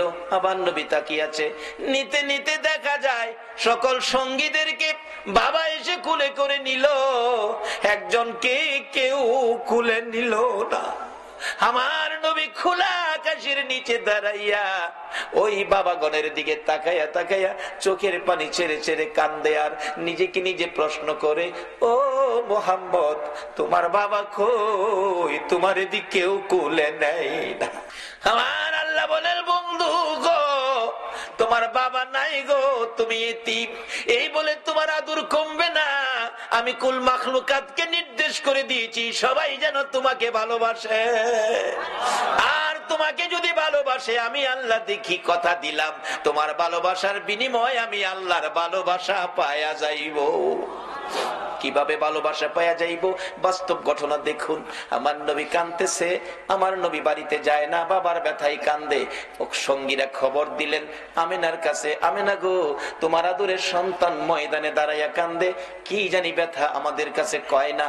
দৌড়াইয়া যায় ডাকতেছে, বাবা গো, এইভাবে কেন কান্দো? কে মারছে, কে দুঃখ দিছে বলো, তোমার দাদারে দিয়া শক্ত বিচার করাবো। আমার নবী কান্দে, শিশু নবী মা, কেউ মারে নাই, কেউ ব্যথা দেয় নাই, সবাই আমার সঙ্গীরা বাবার কোলে উঠে বাড়িতে গেল গো মা, আমার বাবা কই? আমি বাবার কোলে উঠবো, বাবার ব্যথায় কান্দি। আমেনাও চোখের পানি ছেড়ে দিলেন, বাবা গো, তোমার বাবা নাই, বাবার কথা আমারে জিজ্ঞেস করো না, এই বাবার অভাব আমি পুরা করতে পারবো না। যখন কোথাও পারলো না বাবার অভাব পুরা করতো, নিজেই তালাশে বেরিয়ে গেলেন, বাবারে কোথায় পাবো? মরুভূমির উঁচু পাহাড়ের উপরে উঠে মক্কা নগরীতে চারদিক ঘুরে ঘুরে হাত বাড়াইয়া ডাকে, বাবা, বাবা তুমি কই গো? একবার আসো না, তোমার শিশু মুহাম্মদ রে কোলে নাও না। কে নিবে? নাই নবীর বাবা মদিনার মাটিতে চির ঘুমিয়ে। আবু জাহেল কোত্থেকে যেন আসতেছিল, একটা বাচ্চার কান্না শোনা যায় পাহাড়ের উপর। আবু জাহেল গোড়ার থেকে নাইমা যাইয়া দেখে বাতিজা মুহাম্মদ, বাবা এখানে কান্দো, একটু পরে বাঘ ভাল্লুক বেরিয়ে আসবে, তোমাকে খেয়ে ফেলবে, তাড়াতাড়ি চলো বাবা, তাড়াতাড়ি চলো। নিচে নামাইয়া গোড়ার পিছনে বসাইয়া আবু জাহেল সামনে বসে গোড়াকে চাবুক মারতেছে, গোড়া রে, বিপদ হবে তোর, বিপদ হবে আমার, বিপদ হবে আমার ভাতিজার, তাড়াতাড়ি চল, তাড়াতাড়ি চল, আমেনার কাছে পৌঁছে দেই। আবু জাহেল এত জোরে মারতেছে, গোড়া তো বসার থেকে উঠে না। মাঝে মাঝে কিতাব লেখে সামনের দুইটা পাও আকাশের দিকে বাড়াইয়া ডাকে, মাবুদ তোমার বন্ধুরে পিছে বসাইয়া আবু জাহেল আমারে মারে, প্রভু গো কথা দিলাম, মার খাইতে খাইতে জীবন দিব গো, তোমার বন্ধুর সামনে না নিলে আমি যাব না। আমার নবীর ভালোবাসায় চারি পায়া জানোয়ার গোড়া যখন এইভাবে নবীর ভালোবাসায় ব্যথায় ব্যতীত হয়েছে, আবু জাহেল মারতে মারতে সমস্ত শরীর রক্তাক্ত করে ফেলেছে, কয়েক জায়গার চামড়া ফাইটা রক্ত জমিনে পড়তেছে। অবশেষে আবু জাহেল বিরক্ত হইয়া ডাকতেছে, গোড়া রে, এত আদর করি, এত কথা শুনস, আজকে কেন উঠতেছস না, এত মার খাইতেছস? গোড়া ডাকতেছে, প্রভু গো, তোমার নবীর ভালোবাসায় হাত বাড়াইলাম, আমার জবান খুলে দাও না গো বন্ধু। আমার আল্লাহ বলেন, গোড়া রে, আমার বন্ধুর ভালোবাসায় গেলি, আমার ভালোবাসা পাইলি, যা যা, মানুষের মতো কথা বলার অধিকার দিয়ে দিলাম। একটা চারি পায়া জানোয়ার যদি নবীর ভালোবাসায় গেলে আল্লাহর ভালোবাসা পাইয়া মানুষের মতো কথা বলার অধিকার পায়, বলুন এই নবীর পক্ষে যাইয়া নবীর কথা মানলে, নবীর ভালোবাসা দিলে আমার আল্লাহর ভালোবাসা আমরা পাইব কিনা? নবীজি ডাকতেছে, আমি দেখি আমার চাচা আবু জাহেল এত মায়ের মারলো, গোড়া অবশেষে মানুষের মতো কথা বলতেছে, এরে আবু জাহেল, তোর কি মায়া না, আর কত আমারে মারবি? তাহলে তুই ওটা বসার থেকে উঠোস না কেন? গোড়া ডাকতেছে, আবু জাহেল রে, না ওটার কারণ হলো পিছনে যারে বসাইছো ইনি হলেন রাহমাতাল লিল আলামিন, সকল সৃষ্টির জন্য যেই নবী করুণা, যেই নবী রহমত, এই নবীরে পিছে বসাইয়া তুমি সামনে বসে বেয়াদবি করবা, আমি গোড়া মার খাইয়া জীবন দিব, আমি বসার থেকে উঠব না। আমার নবী পিছনে বসে আছে, তুমি সামনে বসে থাকবা, আমি চলতে পারি না, জলদি করে সামনে আনো নবীকে, তাহলে আমি সামনে চলবো। আবু জাহেল কই, বাতিজা বাজান সামনে আইও। নবীজির সামনে বসাইছে, গোড়া চলছে নবীর ভালোবাসায়, গোড়া আল্লাহর ভালোবাসা পাইয়া মানুষের কথা বলার অধিকার পাইল। বাড়িতে পৌঁছে দিলে মা আমেনার কাছে, আমেনা তোমার ছেলেরে বাগে খাইতো, আমি যদি না দেখতাম। আমেনা মুস্কি মুস্কি হাসি, আবু জাহেল আমার এই ছেলের বাগে খাওয়ার সাহস কেমনে জানো তুমি? আমি জানি কেমনে, যেদিন আমার এই সন্তান পেটে ছিল এদিন জঙ্গলার বাঘ এসে আমারে সালাম করে আমারে খবর জানায় গেছে। আমেনা গো, তোমার কপাল ধন্য, তোমার পেটে রাহমাতাল লিল আলামিন। যেই নবী পেটে থাকলে বাঘে সালাম করে, এই নবীরে বাঘে খাইতে পারে না।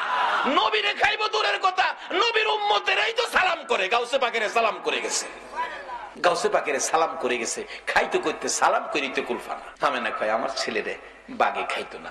আপনাদের মন কি নবীরে বাগে খাইব? আল্লাহু আকবার। এই নবীর উম্মত আপনারা বাগে খাইতো, এই সাহস বাগে রয়েছে না। আর মশাই ফাইলে আমরা ছাড়ে না, চট্টগ্রাম মশায় কামড়া, কারেন্ট না থাকলে দেখেন ঘুমাইলে মশা যে কি খুশি হয়, আইসা খানের কাছে গান কয়, বন্ধু ঘুমাইছো, ও গুণের বন্ধু গুনগুনা গুনগুন, গোমাও বন্ধু বালকেরা ইঞ্জেকশন বা হরতাছে।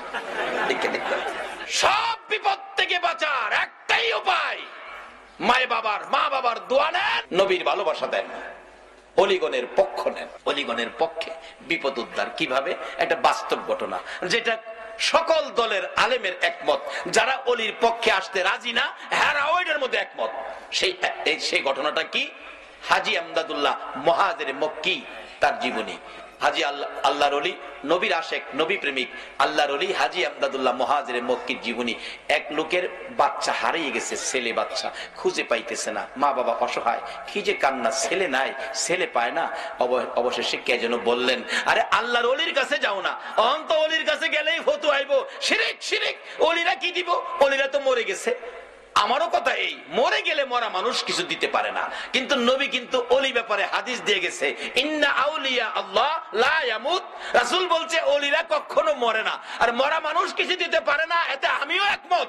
কিন্তু রাসূল বলছে আল্লাহর ওলিরা মরে না, তাইলে ওলিরা কিছু দেওয়ার ক্ষমতা আছে। মরে গেলে তুমি মরে গেছো, ওলিরা মরে নাই, রাসূল বলেছে। হাজী আমদাদুল্লাহ মুহাজিরে মক্কি, সংক্ষেপ করতেছি, রাত্র বেশি হয়ে গেছে। হাজী আমদাদুল্লাহ মুহাজিরে মক্কি বসে আছে, আল্লাহর ওলির ফায়ে পড়ে গেছে। মা বাবা, হুজুর আমার বাচ্চাটা হারিয়ে গেছে, পাই না, বেঁচে আছে কিনা, থাকলে কই আছে, এই খবরটা পাইলেও মনটারে বুঝাইতাম। হাজী আমদাদুল্লাহ মুহাজিরে মক্কি কয়, বাবা তোমরা বসো, আমি দেখি কই আছে। চোখটা খালি বন্ধ করছে, চোখটা বন্ধ করে চোখটা খুইলা কয়, বাবা রে, তোমার ছেলেটারে নিয়ে সমুদ্রের মাঝখানে ছোট্ট একটা দ্বীপের মধ্যে ফালাইয়া রাখছে, এখান থেকে আনা সম্ভব হবে না, না খায়া থাকতে থাকতে শুকিয়ে গেছে, 1-2 দিনের মধ্যে এমনিতেই সে মারা যাবে। এখন বলুন, মা বাবার ব্যথা আরো বাড়ছে না কমছে? দুইজন কান্না, কে জানি বলতেছে, কানলে কি লাভ হইব, আল্লাহর ওলির পায়ে ধরো, হুজুর আমার বাচ্চাটা আইনা দেন, আনতে গেলে হেলিকপ্টার দরকার, না ওই জাহাজ দরকার। অলির ফাওদেরা কান্দে, কোন দলের আলেম অস্বীকার করার ক্ষমতা নাই।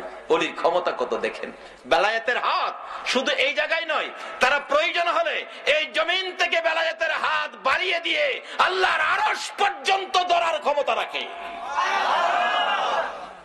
হাজী আমদাদুল্লাহ মুহাজিরে মক্কি পায়ে পড়ে কাঁদতেছে, মা বাবা হুজুর আমার বাচ্চাটা আইনা দেন, আর সহ্য করতে পারি না হুজুর, আজকে বেশ কিছুদিন যাবত বাচ্চা হারা। এবার হাজী আমদাদুল্লাহ মুহাজিরে মক্কি বলতেছেন, বাবা আচ্ছা একটু বসো। চক্ষুটা বন্ধ করে বলছে, যাও বাড়িতে যাও, তোমার ছেলেটা বাড়িতে আইছে, হেলিকপ্টার জাহাজের দরকার, কিছুক্ষণের মধ্যে কই ছেলে বলে বাড়িতে আইছে। দৌড়ায় বাড়িতে গেছে, গিয়া দেখে নাজেহাল অবস্থা, জ্ঞান হারা অবস্থা, ঘরের দরজায় পইরা রইছে। মা বাবা কুলে নিয়ে গোসল দিয়ে কিছু নাস্তা পানি খাওয়ায় কিছুটা সুস্থ হইলে বলতেছে, বাবা চলো যে হুজুরের দোয়াই তোমারে পাইছি, হুজুরটারে দেখায় নিয়ে আসি। কুলে লইয়া হুজুরের কাছে গেলে বলতেছে, বাবা এই যে দেখো এই হুজুর কত বরকতের হুজুর। ছেলেটা কয়, আম্মা আব্বা এই হুজুরটারে চিনেন? চিনি মানে এই হুজুরের দোয়াই তো তোমারে পাইছি। বাবা দোয়াই না তো, এই হুজুরটা কি করছে আপনি তো দেখেন নাই। এই হুজুরটা না সমুদ্রের কিনারে দাঁড়াইছে, সমুদ্রের কিনার থেকে 2টা হাত ওই সমুদ্রের দ্বীপের মাঝখানে বাড়াইয়া দিছে। সমুদ্রের এপার থেকে দ্বীপের মাঝখানে হাত বাড়াইয়া আমাকে কুলে উঠাইয়া টান দিয়া উঠাইয়া নিয়ে আইছে। এটা বেলায়েতের হাত।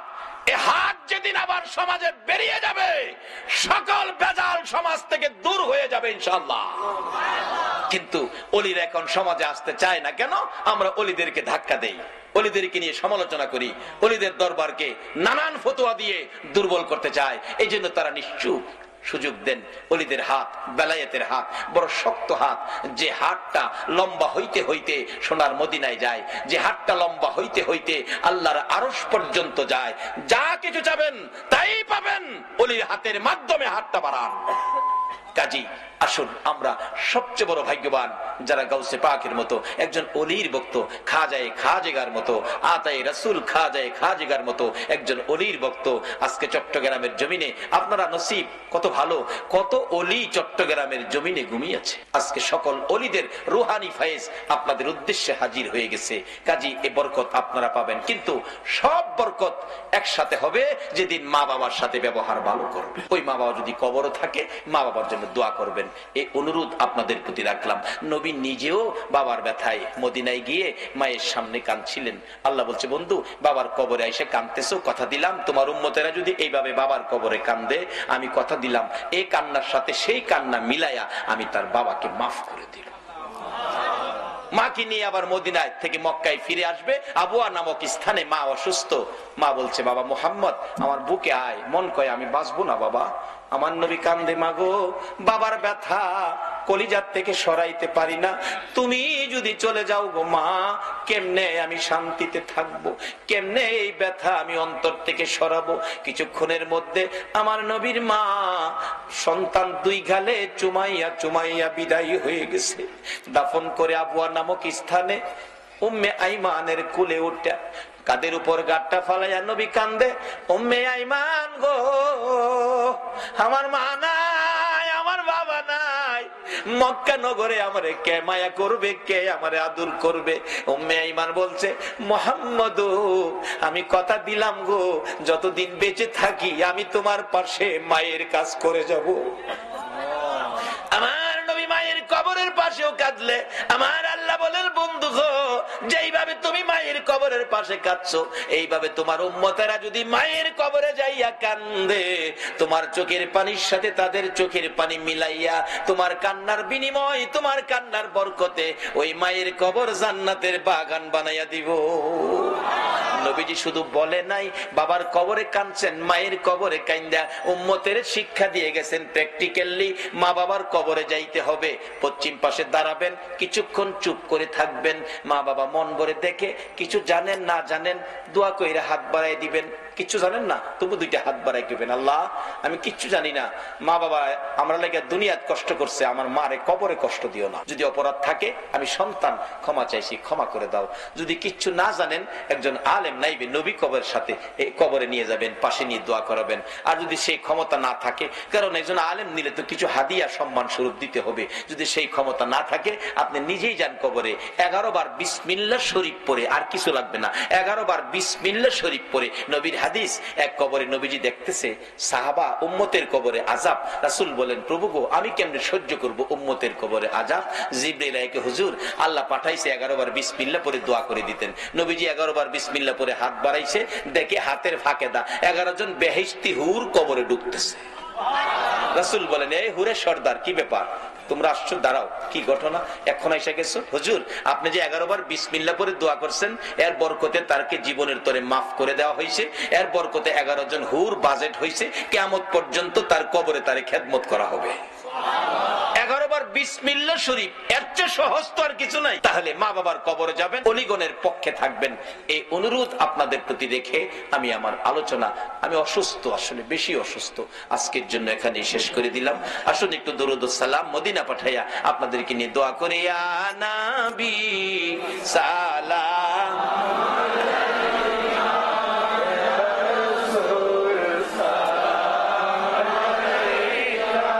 আল্লাহুম্মা আমিন। ربنا ظلمنا أنفسنا وإن لم تغفر لنا وترحمنا لنكونن من الخاسرين رب ارحمهما كما ربياني صغيرا বলুন সবাই, রব্বি রহমহুমা কামা রব্বায়ানি সগীরা। রব্বুল আলামিন মায়ার নজরে তাকাইয়া দেখো গো, রাত্র গভীর তোমার আদরের বান্দা লইয়া হাত বাড়াইছি, মাবুদ একবারে খালি হাত বাড়াই নাই, তুমি আল্লাহ নিজে যার উপরে 24 ঘন্টা দুরূদ ও সালাম পাঠ করো, ফেরেশতারা করে ইমানদারদেরকেও দুরূদ সালাম পাঠ করার নির্দেশ করেছো। মায়ার নজরে তাকাইয়া দেখো গো, তোমার আদরের ইমানদার বান্দারা তোমার হাবিবের উপর এই গভীর রাত্রে প্রাণ ভরে দুরূদ ও সালাম মদিনা পাঠাইছে গো আল্লাহ। আমাদের দুরূদ ও সালাম গুলো পাখির মতো উড়াইয়া উড়াইয়া দয়ার নবী মায়ার নবীর কদম মুবারকে পৌঁছাইয়া দাও। হে আল্লাহ, দুরূদ ও সালাম উসিলা করে, আজকের মাহফিল উসিলা করে ইয়া আল্লাহ গাউসে পাকের স্মরণের মাহফিল উসিলা করে আমরা যারা হাত বাড়াইছি আমাদের তামাম জিন্দেগীর গুনাহগুলো ক্ষমা করে দাও। মাবুদ, জানি দুনিয়ায় থাকবো না, তারপরেও শয়তানের দোকাই পড়ে দুনিয়ার মায়ায় পড়ে বহু গুনাহ করে ফেলেছি। গুনার খবর মা জানে না, গুনার খবর বাবা জানে না, পাড়া প্রতিবেশী কেউ জানে না রে আল্লাহ। গুনার খবর জানো তুমি আল্লাহ। মাবুদ, আখিরি নবীর উম্মত বলে এ গুনার খবর কাউরে জানাইও না গো আল্লাহ। এই মাহফিলে আমরা যারা হাত বাড়াইছি ওলি আল্লাহ গণের রুহানি ফায়েজের উসিলাই, তোমার নবীর ভালোবাসার উসিলাই আজকের মাহফিলে আমরা যারা হাত বাড়াইছি আমাদের সকলের জীবনের গুনাহগুলো ক্ষমা করে দাও। মাবুদ, ক্ষমা চাইলাম জীবনের গুনাহ, ক্ষমা যদি না করো কবে জানি মৌতের চিঠি লইয়া আজরাইল আইসা যায়, কবে জানি চারজনে দৌড়ে দৌড়ে টাইনা টাইনা বাহির করবে, উঠানের কিনারে পর্দা টানাবে, নাকে কানে তুলা লাগাবে, বড়ি পাতার গরম পানি জীবনের শেষ গোসল করাবে। মাবুদ, আদরের সন্তানেরা গো এতিম এতিম এতিম হবে, লোকেরা এতিম বলে মাথায় হাত বুলাবে, আদর করবে। সন্তানেরা বাবার লাশের পাশে দাঁড়াইয়া ডাকবে, বাবা আর কি এই বাড়িতে আসবা না? আমরা কি বাবা বলে আর তোমারে ডাকতে পারবো না? আমরা রে এতিম করে সাদা কাফন পরে কই রওনা হইলা গো বাবা। বড় মেয়েটা স্বামীর বাড়ির থেকে এসে বাবার বিছানায় পরে কাঁদবে, বাবা গো বিছানা খালি করে কই যাইতেছো গো বাবা?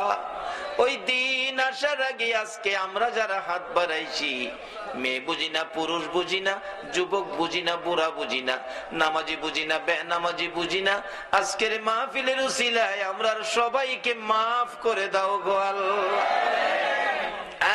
মাবুদ, জীবনের গুনাহ ক্ষমার আসার দরখাস্তের পর আরেকটা দরখাস্ত করি, তুমি কিন্তু রাগ হইও না। আমি জানি না আজকে হাজার হাজার মানুষ তোমার কাছে হাত বাড়াইছে, কার মনে জানি কি দুঃখ কি ব্যথা, কার মনে জানি ব্যথা মানাই গো মানাই।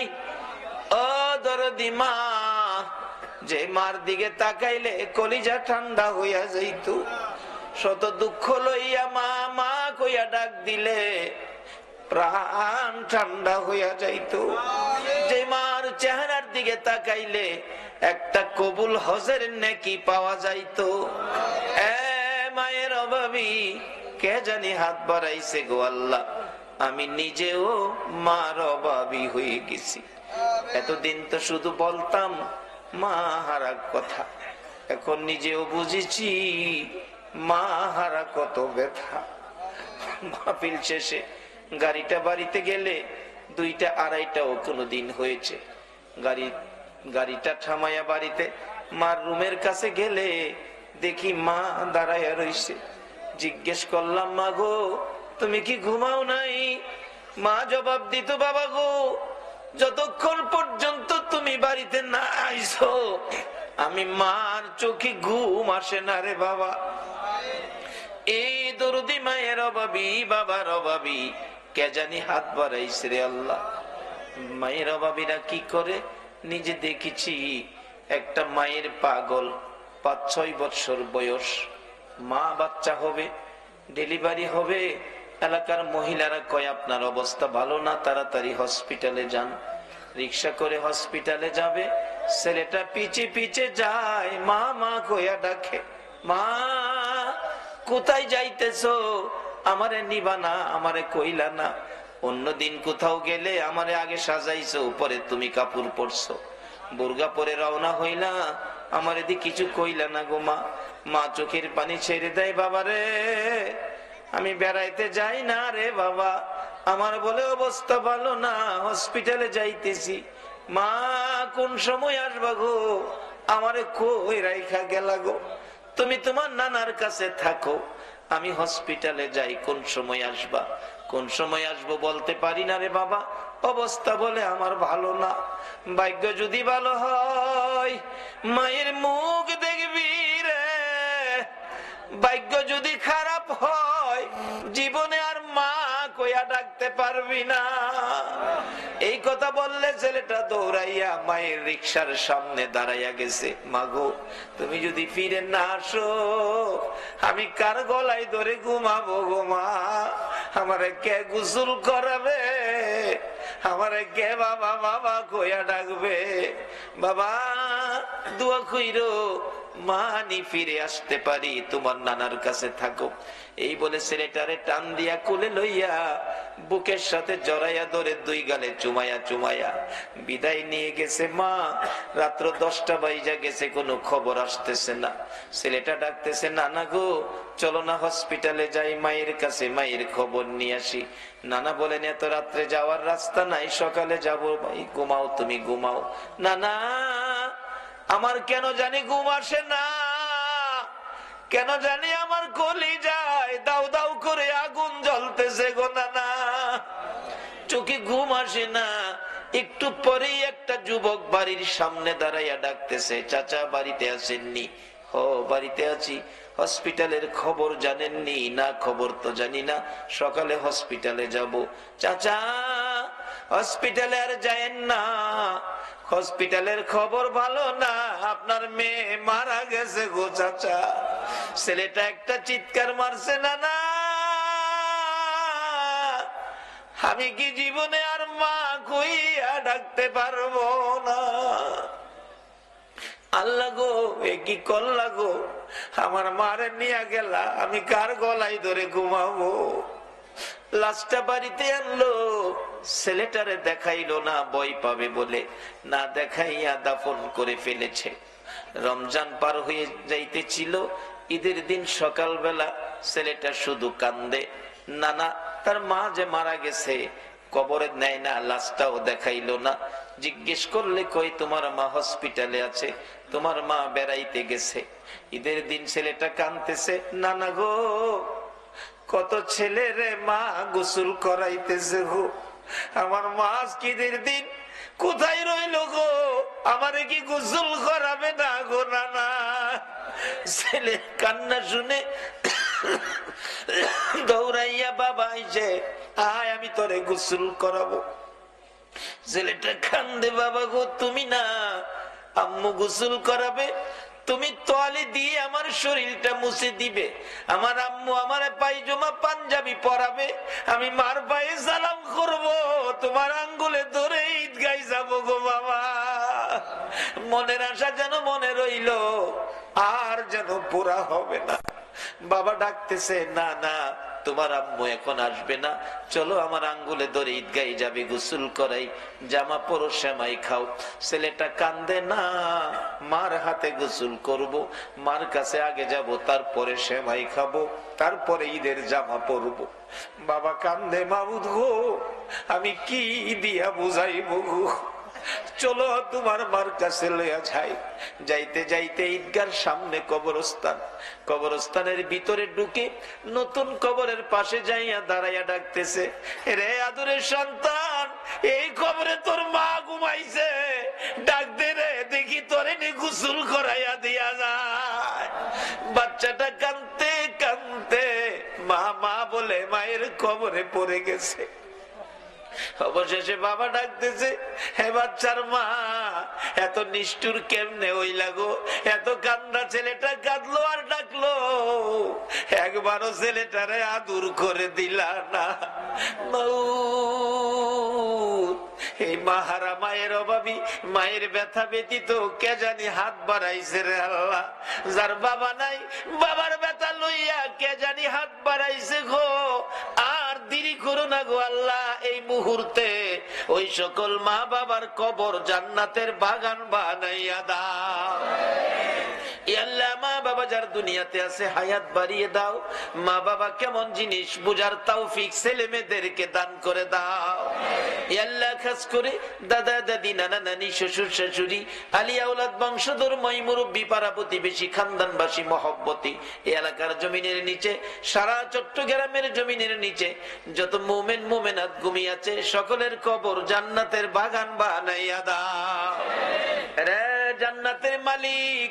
খাস করে আজকের মাহফিলের আয়োজন যারা করেছে এই যুবকদের বংশধর মই মুরব্বী যারা কবরে গো সকলের কবর জান্নাতের বাগান বানাইয়া দাও আল্লাহ। খাস করে আমাদের মধ্যে যারা বিমার শেফা করে দাও।